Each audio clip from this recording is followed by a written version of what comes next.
شہادت ہمارے ہاں بیان ہوتی ہے اس انداز میں کہ لگتا ہے کہ کسی مظلوم بندے کو کسی نے پکڑا ہوا تھا تو وہ سارے اسے مار رہے تھے اور وہ منتیں کر رہا تھا کہ مجھے نہ مارو. اتنی ہائے ہائے کی جاتی ہے کہ محسوس ہوتا ہے کہ امام علی مقام بڑے پریشان تھے کہ کسی طریقے سے، اور ان کا خاندان بڑا تکلیف میں تھا کہ جلدی کہیں کربلا سے نکل جائیں. حالانکہ اس دھرتی پہ، اس کائنات پہ صبر، شجاعت، استقامت اور حوصلہ جس سے کائنات سیکھے گی وہ صرف امام حسین ہی ہے. اتنے بڑے صابر آدمی کے بارے میں اس طرح کا رویہ اختیار کرنا کہ وہ تو گویا اس طرح کر رہے تھے کہ بس کسی طریقے سے میری تو یہ امام حسین کی مظلومیت سنا کے لوگوں کو اس طرح کا کر دیا جاتا ہے. یہ انداز بتایا جاتا ہے کہ شاید واقعہ کربلا رونے دھونے کا نام ہے، حالانکہ بات یہ نہیں ہے. یزید کی لشکر جو امام حسین کے مقابلے میں آیا، امام حسین کے لشکر کی تعداد 72 تھی، تو یزید نے 22,000. مجھے بتائیے 72 کا 22,000 سے کوئی مقابلہ ہوتا ہے؟ عمر بن سعد نے پھر عبید اللہ ابن زیاد کو لکھا کہ 22,000 بندے تھوڑے ہیں، کچھ بندے زیادہ بھیج. تو عمر بن سعد کو عبید اللہ ابن زیاد کہنے لگے کہ تو پاگل تو نہیں ہو گیا، 72 کے لشکر کا 22,000 بھیجا، اور کتنا بھیجوں؟ تو اس نے کہا تمہیں یہ نہیں پتا یہ لوگ کون ہیں؟ یہ مولا علی شیر خدا کی اولاد ہے. ان میں ایک ایک شخص ایسا ہے جو 1,000 کے مقابلے میں لڑنا جانتا ہے.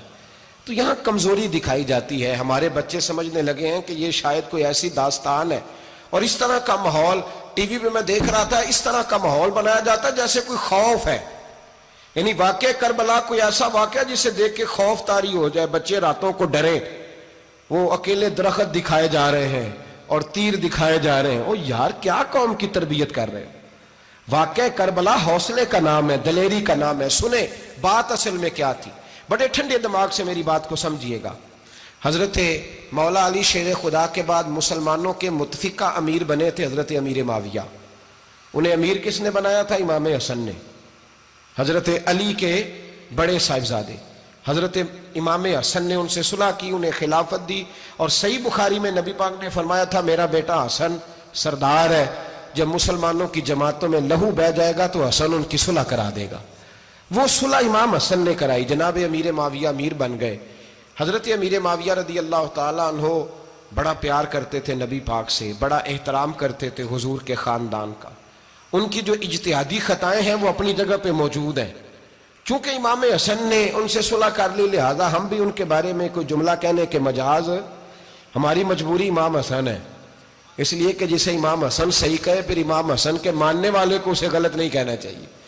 حضرت امیر معاویہ رضی اللہ تعالیٰ عنہ کا جب وصال ہوا تو حضرت امام حسن پہلے ہی ان سے وصال کر گئے، آپ کو زہر دے دیا گیا، آپ شہید ہو گئے. امام حسین موجود تھے. تو یزید کے بارے میں لوگوں نے کہا جناب امیر معاویہ سے کہ یہ ٹھیک ہے، مناسب ہے، اور بہادر ہے، دلیر ہے، وہ جو ہوتے ہیں نا خوش آمدی ٹولہ. تو حضرت امیر معاویہ کے گرد بھی کچھ ایسے لوگ تھے، انہوں نے آپ سے کہا کہ یزید کو نامزد کر دیں. تو آپ نے یزید کو بلایا، حوالہ مجھ سے دیکھ لیجئے گا، بلا کے فرمایا کہ 3 بندوں کے سامنے اپنی خلافت پیش کرنا، اگر وہ تجھے مان جائیں تو امیر بن جانا، نہ مانے تو چپ کر کے گھر بیٹھ جانا. وہ 3 بندے کون ہیں؟ جناب عبداللہ ابن عباس، حضرت عبداللہ بن زبیر، اور امام حسین رضی اللہ تعالیٰ عنہ. یہ وصیت فرمائی جناب امیر معاویہ. حضرت امام حسین کی وہ شخصیت تھی کہ مشکات میں حدیث ہے، نبی پاک صلی اللہ تعالیٰ علیہ وسلم کی چچی جناب ام فضل صبح صبح گھبرائی حضور کی بارگاہ میں آئیں، عرض کی یا رسول اللہ صلی اللہ علیہ وسلم آج میں نے عجیب خواب دیکھا ہے، میں ڈر گئی ہوں. حضور نے فرمایا چچی کیا دیکھا؟ عرض کی حضور میں نے دیکھا ہے کہ آپ کے وجود کا گوشت کا ایک ٹکڑا کٹ کے میری جھولی میں آ گیا ہے.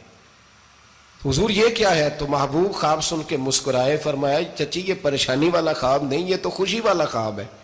اللہ فاطمہ کو بیٹا عطا کرے گا اور وہ تیری گود میں کھیلا کرے گا. چونکہ وہ میرے وجود کا ٹکڑا ہوگا لہذا خواب تجھے یہ آئی ہے. تو امام حسین پیدا ہوئے، امام حسن کی عمر ابھی 11 مہینے تھی. تو نبی پاک نے امام حسین کو جناب ام فضل اپنی چچی کی گود میں دے دیا کہ فاطمہ کے لیے دونوں بچے سنبھالنا مشکل ہوگا.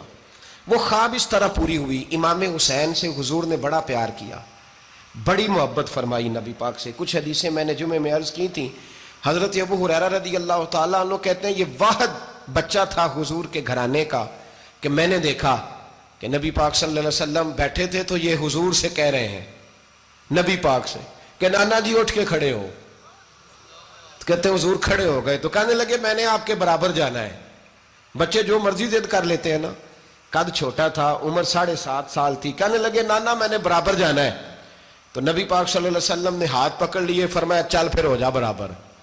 تو حضرت ابو ہریرہ کہتے ہیں انہوں نے حضور نے ہاتھ پکڑے, اوپر کھینچا تو امام حسین نے پہلے اپنے پیر حضور کے گھٹنوں پہ رکھے, پھر نبی پاک کے سینے پہ رکھے, اور جب ان کا قد سر تھوڑا سا حضور سے اونچا ہو گیا تو محبوب فرمانے لگے چل بس کر, تو نے تو کہا تھا آپ کے برابر ہونا ہے, تو اوپر نکل گیا ہے, چل بس کر. فرماتے پھر امام حسین نے زبان باہر نکالی تو محبوب ان کی زبان چوسنے لگے, پھر ساتھ لٹا لیا اور انہیں سونگھنے لگے. تو میں نے عرض کی حضور آپ حسین کو سونگھتے کیوں ہیں؟ تو فرمایا ابو ہریرہ مجھے حسین کے وجود سے جنت کی خوشبو آتی ہے, مجھے حسین کے وجود سے جنت کی. ایک دن حضور گزر رہے تھے, اصل اس طرح تھا کہ یہ نبی پاک کا حجرہ تھا. جن لوگوں کو اللہ نے مدینے کی زیارت کرائی ہے وہ جان سکتے ہیں نبی پاک کا حجرہ تھا. تو حضور کے حجرے کی اس جانب یعنی مسجد کی جو بالکل سیدھ ہے اس کی بیک میں سیدہ فاطمہ رہتی. تو حضور اکثر نہ نماز کے لیے جب نکلتے تو حضرت فاطمہ کے حجرے کے پاس سے ہو کر دوبارہ محراب میں جاتے. محبوب حجرے کے پاس سے گزرے تو امام حسین رو رہے تھے, تو حضرت فاطمہ نے کسی بات میں جھڑک دیا تو امام حسین رونے لگے. تو نبی پاک نماز کے لیے گئے تو واپس لوٹ آئے, اور واپس تشریف لا کے کہا فاطمہ حسین کو کیا ہوا؟ عرض کی یا رسول اللہ تنگ کر رہے تھے میں نے ڈانٹ دیا ہے. کیا خوبصورت جملے ہیں حدیث پاک میں. سرکار نے فرمایا فاطمہ اس کو حسین کو نہ رونے نہ دیا کر, یہ جب روتا ہے نا تو میرے دل کو تکلیف ہوتی ہے. تو بی بی صاحبہ کہتی ہیں یہ حکم آیا نبی پاک کا میرے نام, پھر میں نے ڈانٹنا چھوڑ دیا. یہ ان کے فضائل تھے کم, ان کی تربیت خود نبی پاک نے فرمائی, خود ڈیوٹی. میں کسی منطق کا میں اب تو اللہ تعالیٰ معاف کرے, پہلے ہم لوگوں کو کہتے تھے فلانی مجلس میں نہ جانا فلانی, اب تو مصیبت بن گئی ہے, جانے کی ضرورت نہیں, ہر شے موبائل میں آ گئی. مجھے بھیجتے ہیں کہتے ہیں حضرت صاحب یہ ذرا سننا, یہ ذرا سننا. کل کراچی سے کچھ مہمان آ گئے تو اب بچوں نے وہ کلپ سنبھال کے یہ مولوی دیکھو کیا کہتا ہے. اب آیتیں پڑھی جا رہی ہیں قرآن پاک کی, اتنا ٹکڑا یہاں سے لیتے ہیں, اتنا ٹکڑا یہاں سے لیتے ہیں, اور ملا کے پتہ نہیں کون سا مکسچر بنا رہے ہیں. کسی آیت کا ترجمہ نہیں, کوئی واضح حدیث نہیں. ایسے ہوا ہوگا پھر اس کو اس سے جوڑ لیں تو کیا بنتا ہے, اتنی جمع کر لیں. یہ کون سا دین ہے جو توڑ مروڑ کے بیان کر رہے ہیں؟ کون سا مذہب ہے؟ دین تو واضح کھلی کتاب ہے. اب ہمارا یہ شوق ہے, ہم ہر تماشا دیکھنا چاہتے ہیں, ہم اپنے لوگوں کی قدر نہیں کرتے اور بڑی بڑی دور جا کے ہم غلط معاملات میں جاتے ہیں, پھر ذہن ہمارے شکوک کا شکار ہوتے ہیں. ہمیں سمجھنا چاہیے کوئی ایسی کسی دلیل کی ضرورت نہیں ہے. جب ان کے واضح چیزیں ان کی کتابیں میں موجود ہے, حدیث میں موجود ہے, قرآن مجید میں ان کے فضائل کھل کے موجود ہے, تو دور جانے کی کیا ضرورت. حضور ان کی ٹریننگ کراتے تھے. پہلی بات تو یہ ہے کہ نبی پاک نے دعا مانگی تھی, یا اللہ میرے گھر والوں کو زیادہ روزی نہ دینا, انہیں ایک وقت روٹی دینا, ایک وقت کی بھوک دینا.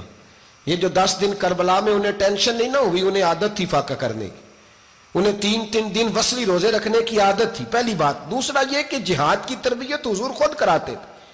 حضرت فاطمہ زہرا کہتی میں پردے کے پیچھے دیکھ رہی تھی, نبی پاک نے امام حسن اور حسین سے فرمایا چلو میرے سامنے کشتی لڑو. تو دونوں حضرات آپس میں جب کشتی لڑنے لگے تو نبی پاک نا امام حسن کو کہتے ہیں حسن حسین کو ٹانگوں سے پکڑو, حسن حسین کو پیچھے سے پکڑو. جب نبی پاک بار بار امام حسن کو بتا رہے تھے تو سیدہ پیچھے سے بول پڑی, کہنے لگی یا رسول اللہ آپ چھوٹے کو بتائے, آپ بڑے کو بتا رہے. بڑا تو پہلے 11 مہینے بڑا ہے, تو آپ چھوٹے کو بتائے بڑے کو بتا رہے. تو فرمایا فاطمہ تو چپ کرنا, جو میں دیکھ رہا ہوں تو نہیں نہ دیکھ رہی, ایک کو میں بتا رہا ہوں دوسرے کو جبریل امین بتا رہے ہیں. تو یہ حضور نے اپنے سامنے ان کی تربیت کی, ٹریننگ. ہوا یہ کہ یزید جب امیر بنا نا, 2-3 چیزیں ہوتی ہیں جب کسی بندے کو قابو کرنا ہوتا ہے, 2-3-4-5 چیزیں ایسی ہوتی ہیں جس سے بندہ قابو آتا ہے. تو اس نے بھی فوری طور پہ یزید نے دیکھا میرے لیے مسئلہ کیا بن سکتا ہے. ولید بن عتبہ اس وقت مدینے کا گورنر تھا. یزید نے اس کو خط لکھا کہ امیر عرب کا رواج آج بھی ہے کہ جب تک نئے خلیفہ کی بیعت نہیں ہو جاتی پرانے کے انتقال کی خبر ہی نہیں دیتے, اس کو رکھے رکھتے ہیں. یہ ان کا طریقہ ہے. وہ کہتے ہیں کہ ولی عہد اچھی طرح قبضہ کر لے پھر بتائیں گے.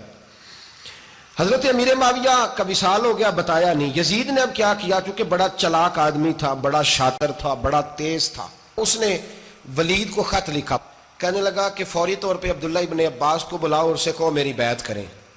یہ جو بیعت ہوتی تھی نا، یہ بھی سن لے کیا ہوتی تھی. یہ بیعت حلف ہوتا تھا کہ میں اللہ رسول کے نام پہ حلف دیتا ہوں کہ میں یزید کی اطاعت کروں گا، میں اس کے خلاف کوئی بغاوت نہیں کروں گا. کوئی یہ بیعت لوگ سمجھتے ہیں کہ بس ہاتھ پکڑنے کا نام بیعت تھا. اس بیعت کا متبادل جمہوری ملکوں کے اندر ووٹ آیا ہے. تو کہا بیعت کرے. حضرت عبداللہ ابن عباس کو بھی بلاؤ، عبداللہ بن زبیر کو بھی بلاؤ، امام حسین کو بھی بلاؤ. امام حسین آدھی رات کے وقت بیٹھے تھے مسجد نبوی میں، چونکہ پانچوں نمازوں کی آپ امامت کرتے. امام حسین نماز پڑھا کے عشاء کی بیٹھے تھے. جناب عبداللہ بن زبیر، عبداللہ بن زبیر کون تھے؟ یہ نبی پاک صلی اللہ علیہ وسلم کی پھوپھی پوتے تھے اور جناب صدیق اکبر کے نواسے تھے حضرت عبداللہ بن زبیر. اور جناب زبیر بن عوام عشرہ مبشرہ صحابی ہیں، ان کے بیٹے تھے. بہت زیرک آدمی تھے. یہ بھی امام حسین کے پاس بیٹھے تھے. عبداللہ ابن عباس بھی تھے جو حضور کے چچا کے بیٹے ہیں، اس امت کے پہلے مفسر ہیں قرآن پاک. یہ لوگ بیٹھے تھے. تو ولید نے ایک بندہ بھیجا، اس نے آ کے کہا جناب آپ کو گورنر صاحب نے بلایا ہے. تو عبداللہ بن زبیر کہنے لگے حسین اس وقت بلانے کی بات سمجھ میں نہیں آئی. تو امام حسین بڑے بصیرت والے تھے، اللہ نے بصیرت دی تھی. کہنے لگے عبداللہ آپ کو سمجھ نہیں آئی، مجھے سمجھ آ گئی ہے، امیر معاویہ وصال کر گئے اور یہ ہمیں جو بلایا گیا ہے نا، یہ یزید کی بیعت کے لیے بلایا گیا ہے. تو کہا پھر آپ آدھی رات کو نہ جائیں، آپ کے لیے خطرہ ہوگا. تو امام حسین فرمانے لگے خطرہ حسین کو نہیں ہوتا. نہیں. کہا پھر بھی آپ مہربانی کریں ذرا احتیاط سے جائیں. تو جناب عبداللہ ابن زبیر نے، عبداللہ ابن عباس نے 14 بندے نیزے دے کے، تلواریں دے کے امام حسین کے ساتھ بھیجے اور کہا کہ امام حسین اگر اس نے کوئی غلط ملت بات کی نا، زبردستی بیعت کرنے کا کہا، تو آپ بس کوئی ایک بات اونچی آواز میں کر دینا، یہ سپاہی پیچھے آ جائیں گے. امام حسین ان 14 بندوں کو لے کے گورنر ہاؤس پہنچ گئے. جب آپ وہاں پہنچے، اس نے بتایا، اس نے کہا جی حضرت امیر معاویہ انتقال کر گئے اور آپ نے یزید کی بیعت کرنی ہے. تو امام حسین فرمانے لگے میں چھپ کے بیعت نہیں کروں گا. مجمع لگاؤ، جمعے والے دن اعلان کرو. جو طریقہ ہے حضرت ابوبکر صدیق کا، جو طریقہ ہے حضرت عمر فاروق کا، جو انداز حضرت عثمان غنی کا ہے، جو مولا علی کا ہے، سر عام اعلان کرو. اگر ساری دنیا یزید کی بیعت کرے گی تو میں بھی تیار ہوں. تم مجھ سے بیعت لے کے پھر لوگوں کو بتانا چاہتے ہو کہ حسین بیعت ہو کر رہے ہیں تو تم کیوں نہیں کر رہے؟ میں عام آدمی نہیں ہوں، لہذا چھپ کے بیعت نہیں کرتا. جب یہ بات کی نا تو ولید بڑا نرم دل تھا اور امام حسین کی شان کو جانتا تھا.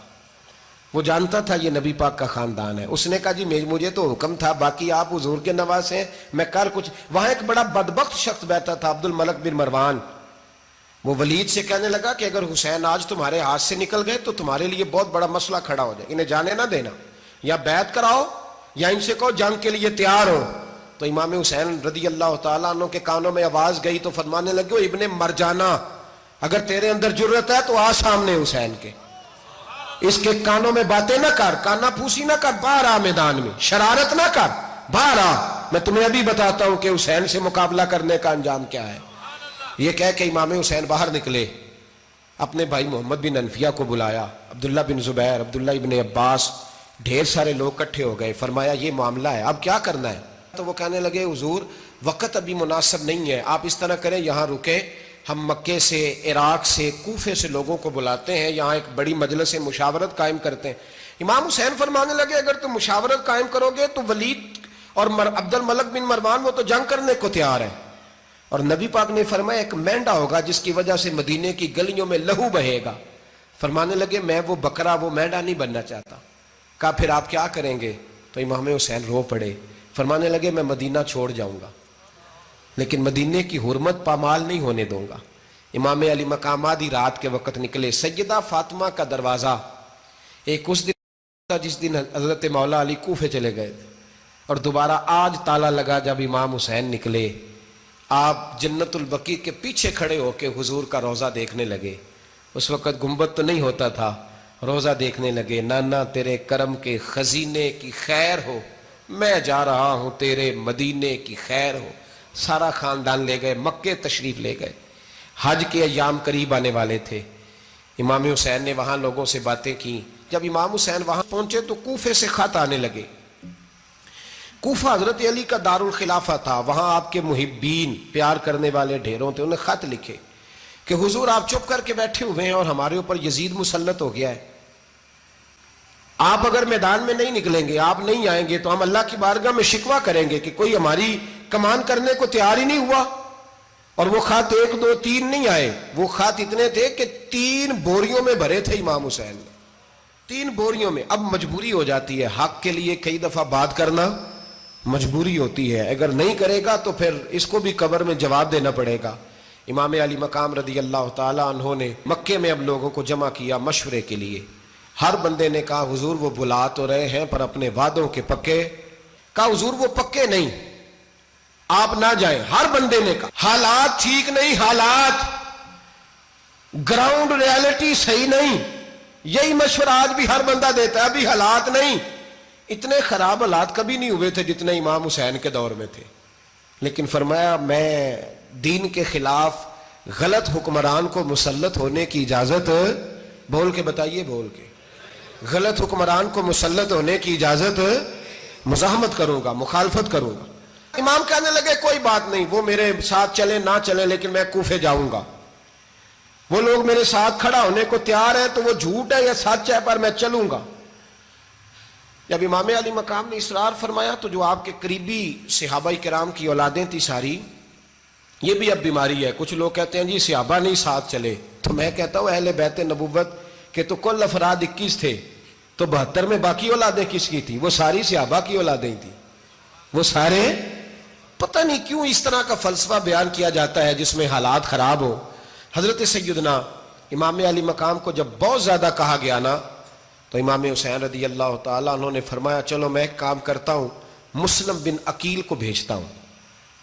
حضرت علی کے بھتیجے ہیں, امام حسین رضی اللہ تعالیٰ عنہ کے چچا کے بیٹے ہیں, حضرت عقیل کے صاحبزادے مسلم بن عقیل. بڑے سمجھدار آدمی تھے, معاملہ فہم تھے, بڑے جری تھے. اتنا زبردست مشورہ کم لوگ دیتے ہیں جتنا حضرت مسلم بن عقیل دیتے تھے. ان کو بھیجا گیا کوفے.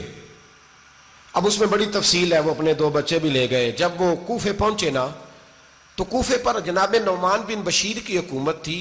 آپ گورنر تھے اور اہل بیت سے بڑی عقیدت رکھنے والے, نرم رویہ. عبید اللہ ابن زیاد کوفے کا گورنر نہیں تھا, یہ کسی اور علاقے کا تھا.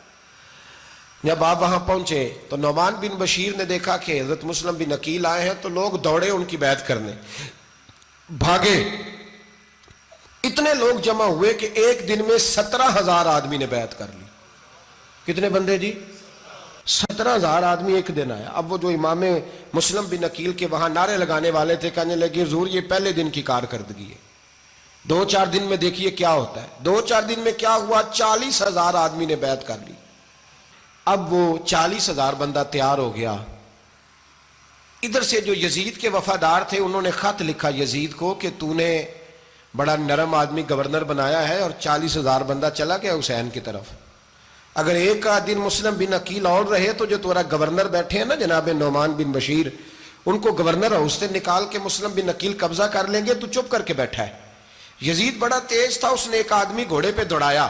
عبید اللہ ابن زیاد ایک اور علاقے کا گورنر تھا, پر بڑا ظالم سا بدماش تھا, بڑا سخت گیر آدمی تھا. اس کو کہا کہ تو پہلے ایک صوبے کا گورنر ہے, جا تجھے دوسرا صوبہ بھی دیا. اس طرح کار فوری طور پہ کوفے پہنچ اور جا کے مسلم بن عقیل کو گرفتار کر, جو آدمی ان کا ساتھ پھر بھی دے اسے قتل کر دے. اس نے کیا کیا, وہ آدھی رات کو آیا, منہ چھپایا, جبہ پہنا, لوگ سمجھے امام حسین آ گئے. بہت سارے لوگوں نے اس کے نعرے بھی لگائے. وہ چپکے سے داخل ہوا اندر, اور چپکے سے داخل ہو کے اس نے سب سے پہلا کام یہ کیا کہ نعمان بن بشیر رضی اللہ عنہ کو معزول کیا, کوفے کے گورنر ہاؤس پہ قبضہ کیا. پھر اس نے اسی وقت سوئے ہوئے سرکردہ لوگ, جس طرح ایک گاؤں کا چودھری دوسرے کا محلے میں قبیلوں کے جو لوگ تھے چودھریوں کو بلایا, کچھ کو سزائیں دیں, کچھ کو سخت کہا, کچھ کو ان کے عیب گنوائے کہ وہ تمہارا فلانا مسئلہ پھر خراب کر دوں گا, بلیک میل کیا. صبح ہونے تک حالات اگر تم نے میرے قابو میں نہ کیے تو یاد رکھنا بڑا مشکل ہوتا ہے حق پہ کھڑا ہونا. بڑی چیزیں لوگوں کو یاد آتی ہیں, اللہ جانتا ہے. پہلے کچھ ہوتا ہے, بعد میں معاملہ کچھ ہوتا ہے. حضرت مسلم بن عقیل کے ساتھ جس دن عبید اللہ ابن زیاد آیا 40,000 کا لشکر تھا. اگلے دن صبح ہوئی, اگلے دن تو یہ حال ہو گیا کہ آپ جب کوفے کی جامع مسجد میں زور کی نماز کے لیے گئے تو 5-7 ہزار آدمی نماز پڑھنے آیا. اور جب مغرب کا وقت آیا تو لوگوں نے چند ہزار لوگ رہ گئے, نماز کی نیت باندھی. توجہ کرنا میری بات پہ, ایک مسئلہ بھی سمجھ میں آئے گا. لوگوں نے نماز کی نیت باندھی تو حضرت مسلم بن عقیل امامت کر رہے ہیں, ہاتھ باندھے ہوئے ہیں, تو بہت سارے لوگوں نے پیچھے ہاتھ چھوڑ دیے. ایک بندے نے دوسرے سے پوچھا وہ ہاتھ کیوں نہیں باندھتے؟ کہنے لگے اگر عبید اللہ ابن زیاد کے کسی بندے نے دیکھ لیا نا تو ہم اسے کہیں گے ہم تو نماز پڑھ ہی نہیں رہے تھے, ویسے ہی کھڑے تھے, ہاتھ ہی نہیں باندھے سرے سے. جب نماز کی امامت باندھی تو 10-11 صفیں تھیں. جب مسلم بن عقیل رضی اللہ تعالیٰ عنہ نے سلام پھیرا تو پیچھے بندہ ہی کوئی نہیں تھا. حضرت مسلم بن عقیل کو گرفتار کیا گیا. عرب کا رواج تھا دشمن کو سخت سزا دیں تاکہ باعث عبرت بنے. بہت اونچا مینار تھا کوفے کا, گورنر ہاؤس کا, اوپر لے جا کے جناب مسلم بن عقیل کو زمین پہ گرایا گیا. اور جب وہ شہید ہو گئے تو شہید ہونے سے ایک رات پہلے وہ خط لکھ چکے تھے امام حسین کو کہ آپ آ جائیں, حالات بڑے اچھے ہیں. خط ملا تو امام حسین مکے سے کوفے کی جانب چل پڑے. امام علی مقام رضی اللہ تعالیٰ عنہ جب چل پڑے, تشریف لا رہے تھے تو رستے میں فرزق شاعر ملا, بڑا محب اہل بیت تھا. رستے میں ملاقات ہوئی, اللہ اکبر. حضرت مسلم بن عقیل جب گرایا شہید ہو گئے تو پھر اس نے اس طرح کیا کہ آپ کی لاش کو لٹکا دیا چوک میں. لوگ دیکھتے تھے تو عورتیں بچوں کہتی تھی تو نے باہر نہیں نکلنا, ہم نے نہیں امام حسین کے ساتھ چلنا, بس بڑا خوف ہے, کوئی بندہ نہ باہر نکلے, کوئی نہیں ضرورت ہمیں, حالات بہتر ہوگی تو دیکھی جائے گی.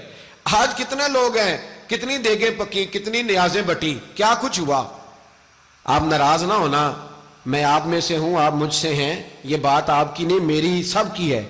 آج بھی اگر امام حسین کے نام پہ جان دینے کی باری آئے گی تو دیگیں ہی رہ جائیں گی. ناراض تو نہیں ہو گئے آپ لوگ؟ فٹافٹ مائیں کہیں گی باہر نہیں جانا, بالکل پتر سانو کی لگے, سارا دن کوئی ہمارے لیے. وہ پیر صاحب تو کرتے رہتے ہیں باتیں, ان کا تو کام ہے, خبردار ہم نے نہیں جانا. دیگیں دینے کو سارے تیار ہیں, جانے دینے کو تیار ہونا. ناراض ہو گئے آپ لوگ؟ چلو کوئی نہیں, ہو جاؤ, خیر صلی اللہ ہے, بات تو ٹھیک کر رہا ہوں نا. حضرت امام حسین رضی اللہ تعالیٰ عنہ نے فرزق شاعر رستے میں ملا تو امام حسین کو کہنے لگا کہاں جا رہے ہیں؟ فرمایا میں کوفے جا رہا ہوں. کہنے لگا حضور نہ جائیے گا, لوگوں کے دل آپ کے ساتھ ہیں, تلواریں آپ کے ساتھ نہیں. سیدنا امام حسین رضی اللہ تعالیٰ عنہ کو آ کے کہا حضور وہ سارے کوفے والے مانتے ہیں کہ بات حسین کی ٹھیک ہے لیکن آپ کی سپورٹ نہیں کریں گے. اور اگلی بات فرزق نے یہ کی کہ حضور میں حضرت مسلم بن عقیل کی لاش کو لٹکی ہوئی دیکھ کے آیا ہوں کوفے کے چوک میں. بڑا ہی خوبصورت فکرہ ہے امام حسین کا. فرمانے لگے میرا بھائی لٹکا ہوا تھا, کہیں کسی کے آگے جھکا تو نہیں تھا؟ لٹکا ہی تھا نا, کہیں جھکا تو نہیں کسی کے آگے؟ کہا حضور نہیں. تو آپ فرمانے لگے اگر مسلم بن عقیل لٹک گیا تو حسین بھی لٹک جائے گا, لیکن جھکے گا.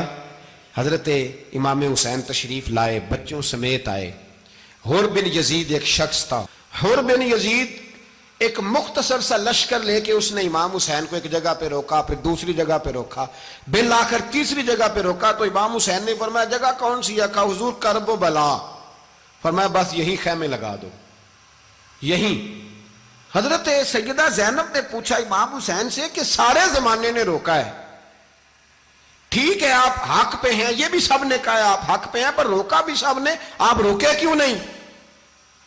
تو ابن کثیر اور ابن اسیر لکھتے ہیں کہ امام حسین رو پڑے, کہنے لگے بہن میں رک جاتا پر میں نے رات کو نانا مصطفیٰ کو خواب میں دیکھا ہے. تو حضور نے فرمایا حسین اگر آج یہ رواج پڑ گیا نا یزید جیسے لوگوں کا تو قیامت تک پڑا رہے گا. پھر لوگ کہیں گے کوئی نکلا نہیں تھا تو ہمیں بھی نکلنا, پھر لوگ ظالموں کے سامنے گردنیں جھکانے کے عادی ہو جائیں. میں کہتا رہتا ہوں, کہہ رہا ہوں, کربلا کی جنگ کفر اسلام کی جنگ نہیں, کفر اسلام کی جنگ نہیں کربلا کی, کیونکہ یزید تو بڑا پکا نمازی تھا, خطبہ دیتا تھا. وہ تو جب امام حسین رضی اللہ تعالیٰ عنہ نے کربلا کے میدان میں جمعے کا دن تھا تو یزید کے سامنے کو بات کرنی شروع کی, عمر بن سعد کے سامنے. تو عمر بن سعد کہنے لگا حسین زیادہ باتیں نہ کر, ہمارا جمعہ لیٹ ہو رہا ہے, جنگ کے لیے تیار ہو, فٹافٹ آ. اہل بیت نبوت کو قتل کریں گے اور قتل کے بعد پھر نماز پڑھیں گے اور پھر کہیں گے اللہم صلی علی محمد وعلی آل محمد, اسی نماز میں پھر درود بھی پڑھیں گے. یہ کیسا مرتبہ ہے, کیسا انداز ہے, دوستی قاتل سے بھی مقتول سے یارانہ بھی. امام حسین نے حر بن یزید امام حسین سے کہنے لگا مجھے حکم ہے آپ کو روکنے کا, آپ آگے نہیں جا سکتے.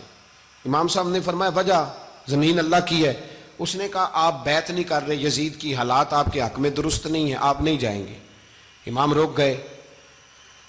ظہر کی نماز کا وقت ہوا تو حضرت علی اکبر امام حسین کے بڑے صاحبزادے, انہوں نے اذان ظہر پڑھی تو حور بن یزید کے لشکر نے امام حسین کے پیچھے نماز ادا کی.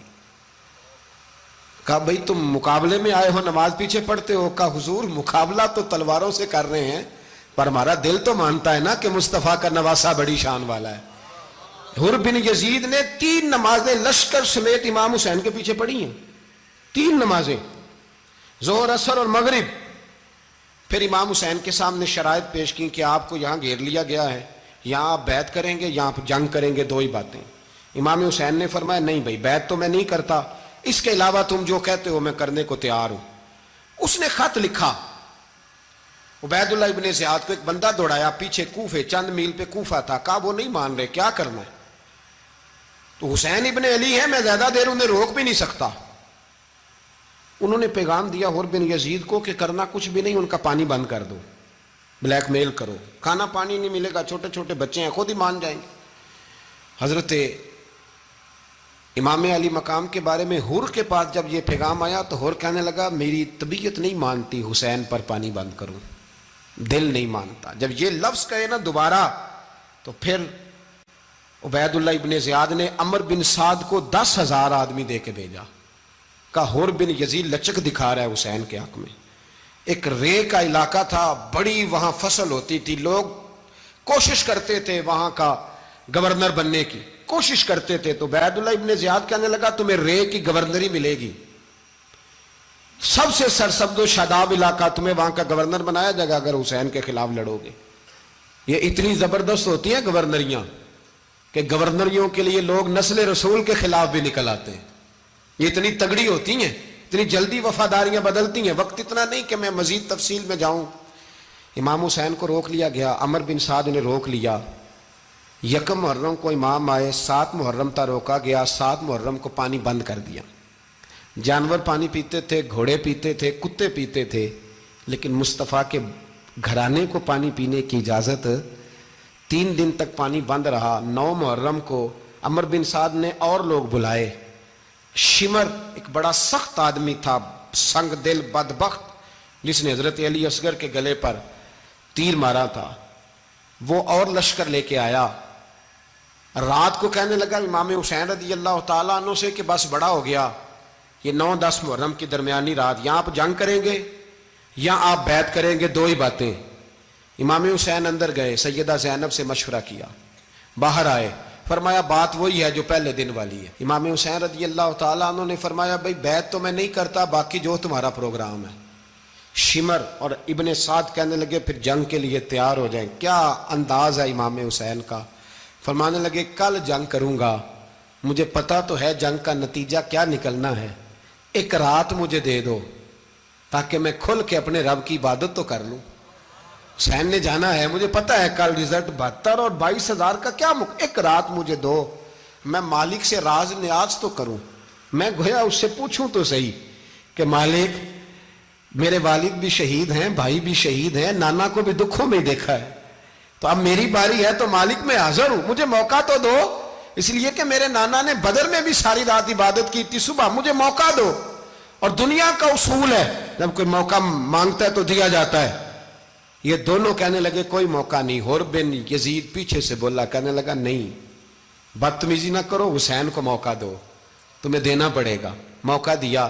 حر بن یزید نے پھر منت کی, کہا حضور آپ مہربانی کریں مان جائیں. فرمایا ماننے والا کھاتا کوئی نہیں. یہ بڑا مشکل کام ہے بھائی, ضمیر کا سودا اب تو عام ہو گیا, بازار لگتے ہیں, ریٹ لگتے ہیں, اپنی اپنی چاہتوں پہ لوگوں نے اپنے اپنے انداز سجائے ہوئے. کوئی آدمی بس اچھے طریقے سے نام لے لے تو بس ہم اس کے پیچھے چل جاتے ہیں. اب تو عام ہو گیا یہ معاملہ. امام حسین نے فرمایا ہو ہی نہیں سکتا, ممکن ہی نہیں ہے. ساری رات عبادت میں گزری, ریاضت میں گزری. تہجد کا وقت ہوا تو گھر والوں کو بلایا, فرمایا دیکھنا تمہاری سی کی آواز نہ باہر آئے, خبردار سی کی آواز نہ آئے. اور امام زین العابدین سے فرمایا تو بیمار ہے, تو جہاد نہیں کرے گا, لیکن خیال رکھنا پیچھے. اور بڑی قیمتی بات بتا رہا ہوں, ہماری بیویاں کسی کے گھر میت ہو جائے تو 4 دن بخار نہیں اترتا, امام علی مقام نے سیدہ زینب سے فرمایا تو بڑی ہے، میری بہن ہے، پیچھے سارے بچے ہیں، جوان ہیں، ان کے حوصلے تیری ذمہ داری ہیں۔ صبح جنگ کا طبل بجنے لگا، فجر کی نماز پڑھی، سورج چڑھا، 10 محرم کا دن، جمعے کا وقت، جناب سیدنا امام حسین رضی اللہ تعالیٰ عنہ نے ریت پر سجدے کیے، لمبے سجدے، لمبی نماز، سورۃ الشمس کی آیات دوسری رکعت میں پڑھی تو سارا کربلا گونجنے لگا۔ کیا انداز تکلم تھا امام علی مقام کا۔ نماز مکمل ہوئی تو حور بن یزید، عمر بن سعد اور شیمر سے کہنے لگے واقعی حسین سے لڑو گے؟ پتہ نہیں کون ہے۔ قل لا اسألکم علیہ اجرا، تم نے نہیں پڑھا؟ الا المودۃ فی القربى، تمہاری آنکھیں بند ہیں۔ الحسن والحسین سید شباب اہل جنہ، تمہیں نہیں پتا؟ کہنے لگا چپ کر، حکومت نظر آ رہی ہے۔ اور بن یزید کہنے لگے پھر میرا بھی فیصلہ سنو، مجھے حکومت نہیں چاہیے، مجھے جنت چاہیے۔ حکومت نہیں چاہیے۔ امام حسین کی پہلی فتح دیکھیں، اور بن یزید ایڑی لگا کے نا یزید کے لشکر سے نکل کے امام حسین کے لشکر میں شامل ہو گیا، اور پہلا شخص جس نے امام حسین کو روکا، امام حسین کے نام پر پہلا سر بھی اسی شخص نے کٹایا ہے۔ لیکن یزید کی قبر پہ لعنت بھی کوئی نہیں برساتا، اس کا محل تھا بہت بڑا، لیکن جب لوگ کربلا میں امام حسین کو سلام کرنے جاتے ہیں تو قدموں میں حور بن یزید کا مزار بھی بنا ہوا ہے، اس کو بھی سلامی دی جاتی ہے۔ اور اب ہم اکیلا حور بن یزید نہیں کہتے، ہم کہتے ہیں حور بن یزید رضی اللہ تعالیٰ۔ اب ہم اتنی تعظیم کرتے ہیں اس حور کی۔ جناب امام حسین کو میدان میں کھڑا کیا گیا، جہاد کا طبل بجا، پہلے خدام آئے، اور سن لو آج وہ پتہ نہیں بازاری سے لوگ چڑھ گئے اسٹیجوں پہ، بازاری سے، نہ چہرے پہ داڑھی ہے، نہ سر پہ کوئی کپڑا ہے، بازاری لوگ ہیں، بھاگ رہے ہیں، بازو چڑھائے ہوئے ہیں، بٹن کھولے ہوئے ہیں، تماشا بنا دیا۔ سننے والوں کا بھی اللہ ہی حافظ ہے، وہ سٹیج پہ اہل بیت کی شان بیان کرتا ہے، بھاگ کے ادھر جاتا ہے، یہ کوئی طریقہ ہے؟ سننے والوں کا بھی عجیب انداز ہے، ہر بندے کو سننے بیٹھ جاتے ہیں۔ دین مہذب ہے، تہذیب والا ہے، دلائل رکھتا ہے، دین وقار رکھتا ہے، ایسے لوگ اب دین بیان کریں گے؟ حضرت سیدنا امام حسین رضی اللہ تعالیٰ عنہ صبح جب جہاد کا وقت آیا، پتہ کون کون تھے کربلا میں؟ امام حسین کے ساتھ امام حسین کے 4 بھائی تھے کربلا میں۔ کتنے؟ بول کے بتائیں۔ حضرت علی کے 4 بیٹے، عباس بن علی، جن کو حضرت عباس کہا جاتا ہے نا، علمدار، یہ حضرت علی کی دوسری زوجہ میں سے۔ عباس بن علی بھی تھے، اور ابو بکر بن علی بھی تھے، عمر بن علی بھی تھے، عثمان بن، یہ حضرت علی کے بچوں کے نام ہیں۔ یہ آپ کے شہزادے امام حسین کے ساتھ شہید ہوئے، ان کا نام صرف اس لیے نہیں لیا جاتا کہ ان کا نام خلفائے ثلاثہ کے نام پہ، حضرت علی نے اپنے یاروں کے نام پہ رکھا ہے، تو تم نے کربلا کے میدان سے خارج کر دیا۔ یہ تینوں شہزادے حضرت جناب سیدنا امام حسین کے ساتھ تھے، یہ بھی شہید ہوئے۔ حضرت جناب زینب امام حسین کی سگی بہن ہے، ان کے 2 بچے تھے، اون و محمد۔ جب امام حسین میدان میں جانے لگے تو جناب زینب بچوں سے کہنے لگی نہ، پہلے بھائی نہیں جائے گا، پہلے بھانجے جائیں گے۔ 2 بچے شہید ہوئے۔ حضرت قاسم بن حسن امام حسن کے بیٹے تھے، وہ جب میدان میں جانے لگے تو امام حسین نے کہا نہیں بھائی تو نہیں جائے گا، تو میرے بھائی کی نشانی ہے، میں جاؤں گا۔ تو حضرت قاسم بن حسن نے ایک تعویذ کھول کے دیا کہ ابا جی میرے والد نے کہا تھا جب بڑی مشکل آ جائے تو تعویذ کھول کے دیکھنا، تو آج بڑی مشکل آئی ہے تو میں نے تعویذ کھولا ہے، تو یہ دیکھیں کیا لکھا ہے، یہ تو رکا ہے، تعویذ ہے ہی نہیں۔ جب کھول کے دیکھا تو اس پہ لکھا تھا قاسم اگر حسین پہ کوئی کڑا وقت آ جائے تو بیٹھ کے آگے آگے رہنا، اگر کڑا وقت میرے بھائی پہ کبھی آ جائے نا دیکھنا اس کے آگے آگے چلنا، اسے حسن کی کمی نہ محسوس ہو، پائیاں جہاں ساک نہیں کوئی جے وچ خار نہ ہوئے۔ سیدنا امام حسین پہلی دفعہ کربلا میں اس وقت روئے جب یہ رکا، آپ نے دیکھا تو فرمایا ٹھیک ہے، اگر حسن کی یہ وصیت ہے تو میں نے زندگی میں اگر ان کی ہر بات مانی ہے اب بھی مانوں گا، تمہیں اجازت ہے۔ جناب قاسم بن حسن 16 سال کا جوان جب میدان میں نکلے تو ہائے ہائے پتہ نہیں کہاں سے آ گئی ہے۔ امام قاسم بن حسن جب میدان میں نکلے تو تبری سے لے کر علامہ ابو الاسناد صاحب سب کو پڑھ کے تو دیکھو، 3 دن کی پیاس ہے، شدید آزمائش ہے، دکھ ہے، تکلیفیں ہیں، پھر بھی پہلی دفعہ جب میدان میں گئے ہیں واپس آئے ہیں 19 لوگوں کو قتل کر کے واپس آئے. سناؤ قصہ خیبر کو تمامی اپنے بچوں کو. علی کی داستان سن کے دلوں سے ڈر نکلتا ہے. علی کی داستان سن کے دلوں سے یہ جو بچے ڈر رہے ہیں نا، وہ چمگادڑ آ گئی، کاکروچ آ گیا، یہ خوف نکل جائے گا اگر حضرت قاسم بن حسن کی بات سنیں گے. درجنوں لوگ آپ نے قتل کیے. ایک دفعہ آئے، کہا چاچا یزید کا لشکر تو بڑا بزدل ہے، اگر چند قطرے پانی میرے حلق سے گزرے تو میں سارے کاٹ کے لے آؤں گا آپ کے پاس، چند قطرے. لیکن تھوڑی دیر گزری، عمر بن سعد کہنے لگا اکیلے اکیلے جاؤ گے تو علی کا پوتا ہے، یہ سب کو مار دے گا، کٹھے جاؤ. چاروں جانب سے تیر برسے، ایک تیر لگا آ کے گردن کے پیچھے، بس جناب سیدنا قاسم بن حسن گھوڑے سے نیچے گرے. تو جناب زینب حوصلہ کر کے آنسو سمیٹ کے کہنے لگی میں دیکھ رہی ہوں پردے کے پیچھے سے حسین میرے بھائی کا بیٹا گر گیا ہے، جا اسے اٹھا کے لا. حضرت امام حسین ان کو اٹھا کے لائے تو امام حسین نے سینے سے لگایا ہوا تھا تو ان کے پیر، ان کا قد لگتا تھا امام حسین سے زیادہ ہے. اٹھا کے لایا، لٹا دیا گیا. امام حسین کے اپنے بڑے بیٹے میدان میں نکلنے کو، علی اکبر نام ہے. جب جن لوگوں نے حضور کو نہیں دیکھا تھا وہ جب کہتے نا ہم نے نبی پاک کا دیدار نہیں کیا تو بتاؤ کس طرح کے تھے، تو بتایا جاتا تھا کہ جناب علی اکبر کا دیدار کرو، ہم شبیہ مصطفیٰ. اور جب وہ گلیوں میں نکلتے تھے تو عورتیں چھتوں پہ چڑھ جاتی. جناب علی اکبر رضی اللہ تعالیٰ عنہ تلوار لے کے میدان میں نکلے، جوان بیٹے دینے بڑے مشکل. او یارو رٹا کیا ہے یہ تو بتاؤ کہ ظالم آدمی حکمران، یار یہ رٹا ہے، ایک ظالم کا رستہ روکنا ہے، اس رٹے کے لیے ہم شبیہ مصطفیٰ. جناب سیدنا امام علی اکبر میدان میں نکلے، بڑے لوگ مارے، بڑے. پھر ایک تیر ان کے بھی گلے میں لگا اور جب وہ گرے نا زمین پہ تو حضرت امام حسین دوڑ کے آئے، دوڑ کے، اور جب تشریف لائے تو ان کے گلے سے تیر کھینچا تو ایک جملہ لکھا ہے صاحب تبری نے، اس نے حد کر دی. کہنے لگے تیر کھینچا تو امام حسین کی آنکھوں میں آنسو آئے.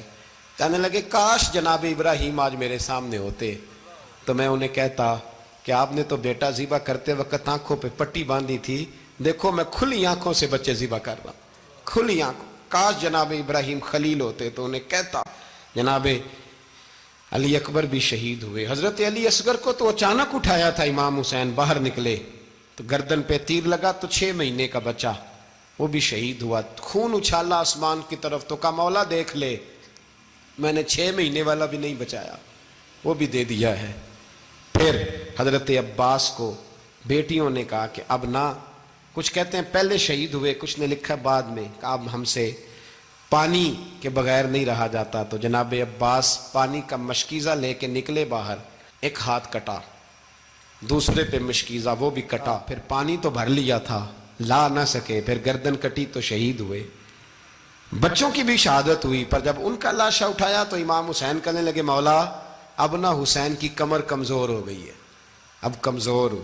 اور بھائی ایک میت ہو جائے تو 4-5 دن تو پوری آنکھیں نہیں کھلتی. کیسا جری خاندان ہے.